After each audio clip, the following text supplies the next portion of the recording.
Hello दोस्तों, online study point में आपका स्वागत है। और ये जो हमारा पार्ट होगा, पार्ट 25 होगा हिस्ट्री का, जिसमें हम टॉप 30 क्वेश्चंस डिस्कस करेंगे जो कि प्रीवियसली बहुत बार एग्जाम्स में पूछे गए हैं और आने वाले एग्जाम्स के पॉइंट ऑफ व्यू से भी बहुत इंपॉर्टेंट है। तो विद इम्पॉर्टेंट एक्स्ट्रा फैक्ट्स हम सारे क्वेश्चन डिस्कस करेंगे जो कि आपको बहुत हेल्प करने वाले हैं। सो वीडियो को स्किप मत कीजिएगा और पूरा देखिएगा।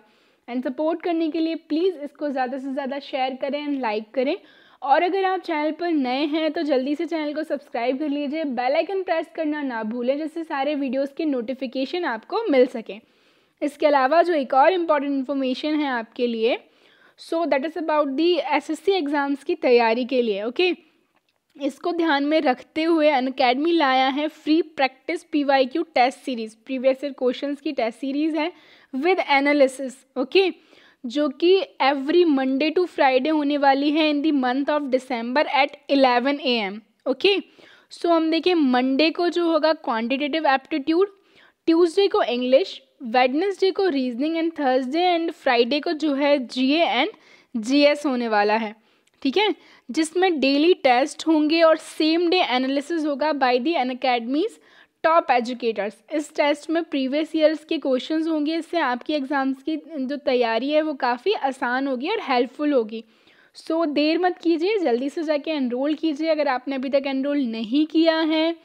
और अगर आप पहली बार अनअकैडमी पर एनरोल कर रहे हैं तो हमारा जो अनलॉक कोड है ऑनलाइन स्टडी पॉइंट, उसको ज़रूर यूज़ करें।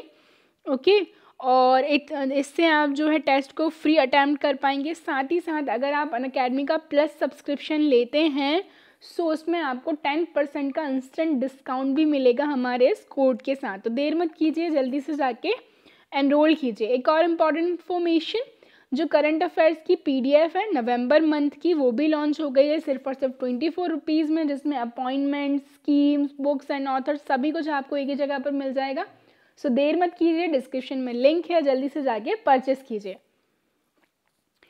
देखेंगे हमारा पहला क्वेश्चन, निम्नलिखित बातों में से कौन एक मुगल मनसबदारी व्यवस्था के विषय में सत्य नहीं है। ठीक है, नहीं है हम देखें। सो इसमें 33 वर्ग थे, बिल्कुल सही है। 19 सशर्त पद प्राप्त होते थे। ठीक है, समस्त कार्यकारी और सैन्य अधिकारियों को मनसब प्रदान किए जाते थे। ये तीनों करेक्ट हैं, जबकि जो सी है उनका सवाद पद जात पद से अधिक हो सकता था। ये जो है हमारा सही आंसर होगा। This is not correct about the Mughal mansabdari व्यवस्था या प्रथा, जो भी कहेंगे।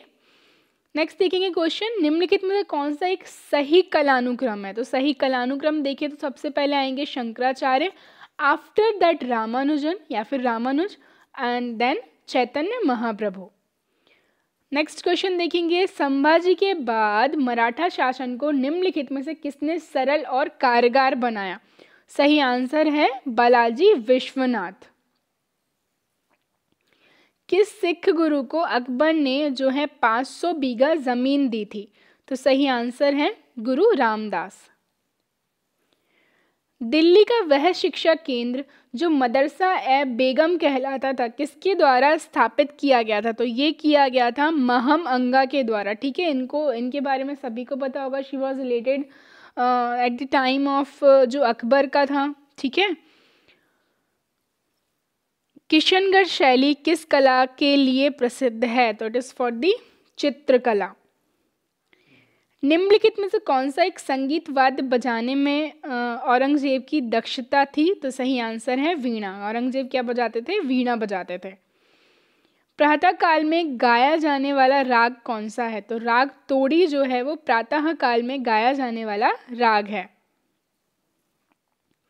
निम्नांकित मराठा देवियों में जिसने 1700 ईस्वी से आगे मुगल साम्राज्य के विरुद्ध संघर्ष का नेतृत्व किया वह कौन थी। तो सही आंसर है ताराबाई।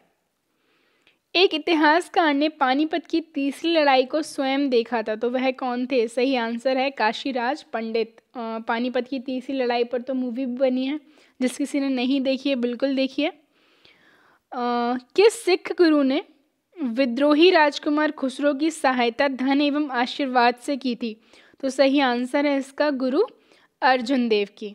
ठीक है, मतलब गुरु अर्जुन देव ने जो है इनकी हेल्प की थी और बाद में जो है इनको गुरु अर्जुन देव को मार दिया गया था इसी वजह से, क्योंकि उन्होंने हेल्प की थी। मुगलों ने नवरोज़ का त्यौहार लिया है, तो ये जो है पारसियों का त्यौहार है, ठीक है। बेसिकली सबसे पहले ये सेलिब्रेट करना स्टार्ट करवाया गया था बाय दी बलबन। अता अली खां किसका नाम था? तो अता अली खां जो है that was given to Tansen. Shahjahannama के लेखक कौन है? शाहजहांनामा के लेखक हैं इनायत खां, ठीक है। और इसके बाद बाबरनामा या फिर तुजुक-ए-बाबरी, तुजुक-ए-बाबरी तुर्की में लिखी गई आत्मकथा है बाबर की। आफ्टर दैट हुमायूंनामा, हाँ, और जो तुजुक-ए-बाबरी है उसका जो फारसी अनुवाद है एज अ बाबरनामा वो किया गया अब्दुल रहीम खान खाना के द्वारा। आफ्टर दैट जो हुमायूंनामा है ये लिखा गया गुलबदन बेगम के द्वारा। इसके बाद जो अकबरनामा या फिर आइन अकबरी है तो ये लिखी गई बाय दी अबुल फजल, जो कि अकबर के 9 रत्नों में से एक था। वह कौन सेना नायक था जिसे बीजापुर के सुल्तान ने 1659 में शिवाजी को दबाने के लिए भेजा था? तो सही आंसर है इसका अफजल खां।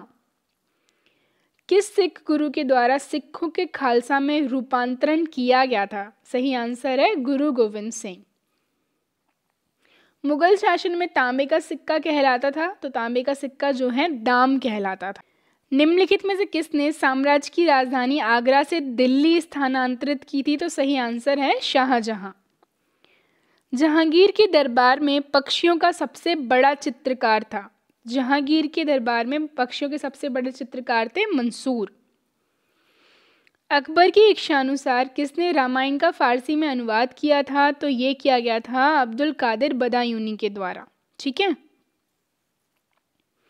मध्यकालीन भारत के आर्थिक इतिहास के संदर्भ में शब्द अर्घट्टा किसे निरूपित करता है? तो सही आंसर है इसका भूमि की सिंचाई के लिए प्रयुक्त जलचक्र।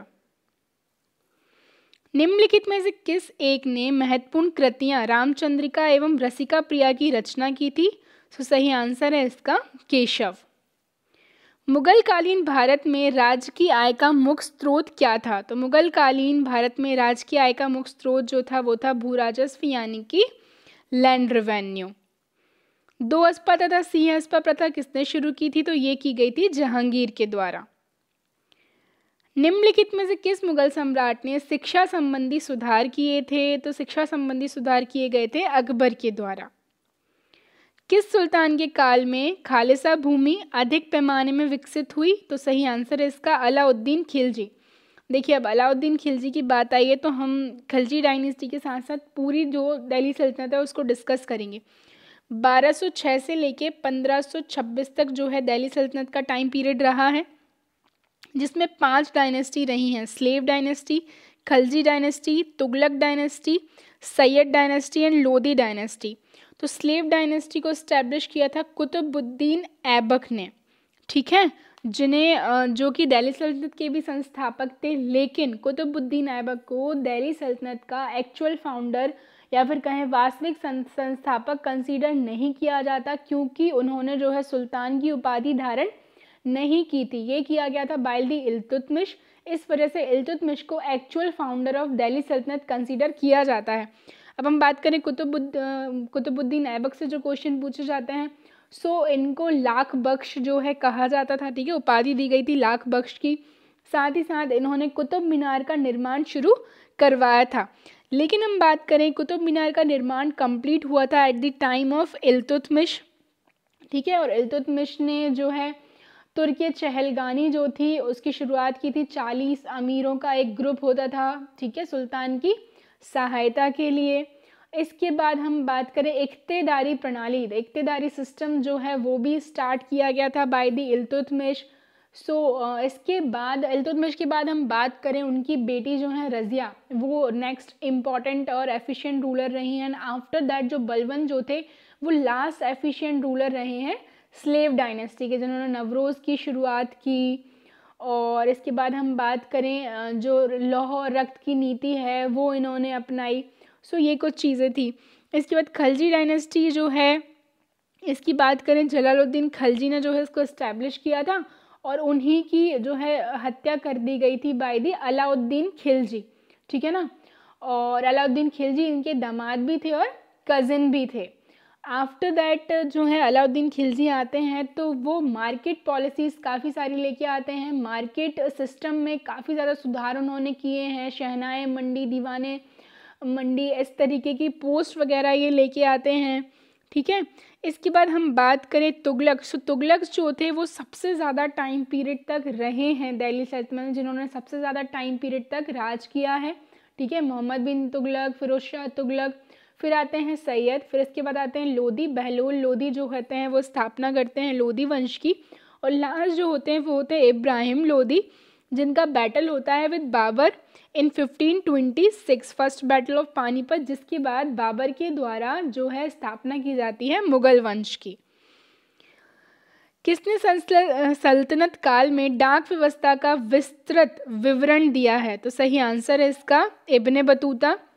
इब्ने बतूता जो है वो आए थे मोरक्को से at the time of Mohammad bin Tughlaq, और उनकी बुक है कौन सी? रेहला, जो पूछी जाती है एग्जाम्स में।